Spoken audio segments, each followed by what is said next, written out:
Well, ladies and gentlemen, I am here at L'Espace Photo in Brussels, and today we're testing the Fujifilm GFX100RF. Now, this is a camera that I've heard a lot about over the past 2 weeks or so. I've been thinking about it, but I cannot find really a place or a way to place it on the market. Like, I don't know who this camera is for. The thing is this. It's a camera for some people, definitely. I would say it's not for everybody. Alright, so first impression of this camera is that it is lighter than I imagined. That's what everybody says. I like the way it feels in the hand. I mean, it feels more comfortable than the X100, that's for sure. From a design point of view, Fujifilm has made a really great job. It is a very good looking camera. It is well thought, and you can see that Fujifilm put a lot of thought into it. It fits definitely the higher price range, you know what I mean? You can see it's a premium object. And since we're talking about design, let's go into ergonomics. I think the camera feels much better in the hand compared to the X100RF. There's a lot to grip on, and I don't have very big hands, but still, X100RF, sometimes I have to squeeze the camera to feel like I have a good grip. That comes with a con as well, and it's the fact that the camera becomes too big to put it in like a fanny pack or in your jacket or in the pocket of your cargo pants or whatnot. Let's move into performance though. This is where the camera surprised me. I have this stereotype in my head that a medium format camera usually it's slow and it doesn't perform well, and it makes you slow down everything, all the process. But with this camera I was surprised by the fact that the autofocus was better than the X100RF. I mean, I'm not gonna get into the whole autofocus thing with Fujifilm. There have been issues. I have videos on that. Oh damn, I have videos on that. But overall, the camera feels snappier than the X100RF. I cannot say that for sure because I only experienced the camera for like 30 minutes, maybe 45 minutes, something like that. So I cannot really say for sure. I only had limited time in a limited area, so I was, just like everybody else. I did what I could with what I had. And I felt that the autofocus was much faster than X100RF. Yeah, how is that?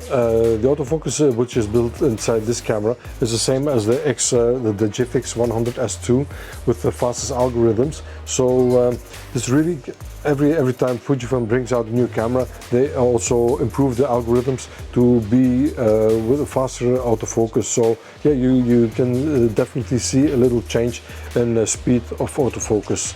One of the points of this camera and the medium format camera in general is the fact that with 100 megapixels you can crop more, you can print bigger.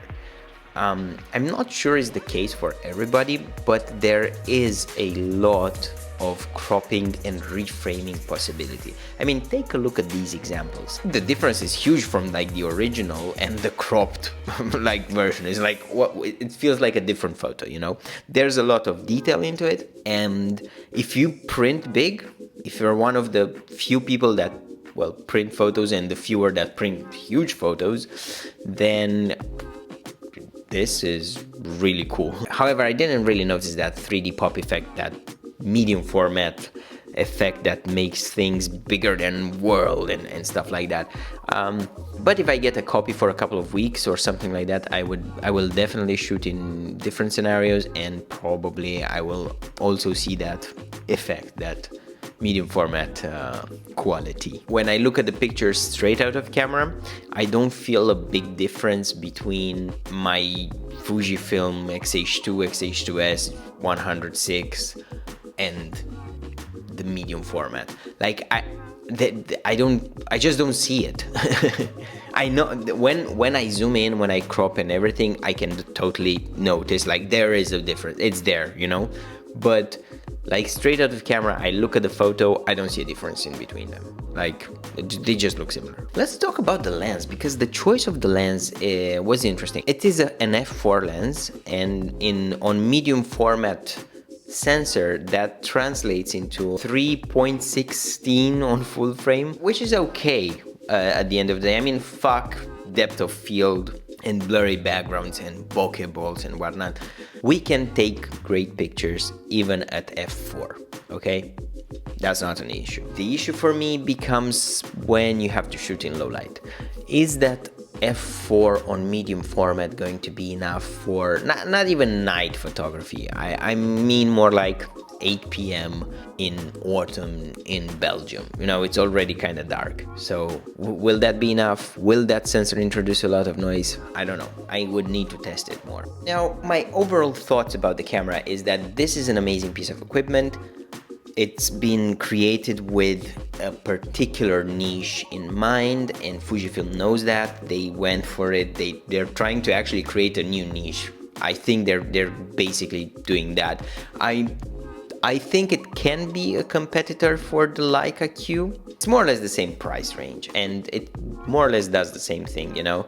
It's a fixed lens system that it's portable enough to take with you, but it's targeted at people with money or at photographers that already have a workhorse kind of a system and they just want something else. But still, photographers with a lot of money, because you don't really drop 5K on this, you know, like, I'm just gonna buy a medium format camera for fun, you know, just to shoot my personal project. Practically speaking, I don't really see this camera being used on a client shoot. Like, I don't see myself going on a political event or on some military exercise or even like a normal networking event and shooting with this camera. Like the f4, I think it limits a lot in what I can do in environments with less light, and the fact that I cannot change lenses also limits a lot a working photographer. If you work on a slow-paced project or even still life or something like that, then I guess it makes sense. If you're a street photographer, it's 100% it makes sense. I think that's the whole purpose of the camera. That's why they came up with this concept, you know, mostly for street photography and documentarists that go into a place, they have the time to look around, to talk to people, to kind of understand the situation better. This is not a camera for a fast-paced environment or portraiture, or it's just not what it is for. This camera is more for Fujifilm enthusiasts. That is why I think that most people were not made for this camera. Like, they're not the targets of the marketing department from Fujifilm. An inconvenience of this camera is the file size. The file size is huge. It's like 200 megabytes per photo in RAW. You shoot 5 pictures and you have 1 gigabyte. If you shoot during a wedding or a documentary scenario, you'll end up with, I don't know, at least 500 gigabytes per shoot, if not more. And it's not even the space that it takes. Your computer will feel it. Your system will slow down a lot. And also, you will have to slow down a lot because you will think 3 times before taking one photo. It's not like you point and shoot like with the other cameras that produce lower size files. This is huge. Like, you need to really think through before shooting a photo. That being said, I think if somebody gave me the camera, I would 100% take it and use it. I don't think I would buy the camera, not as of right now, because the X100RF delivers everything that I need from that type of camera, from a point and shoot. I think spending 5K on that typology of camera, I think it's too much. But I do see a point in it, and I do see a place on the market for it. It's a very niche market, but it is a market, and I think Fujifilm did that. It was a calculated move.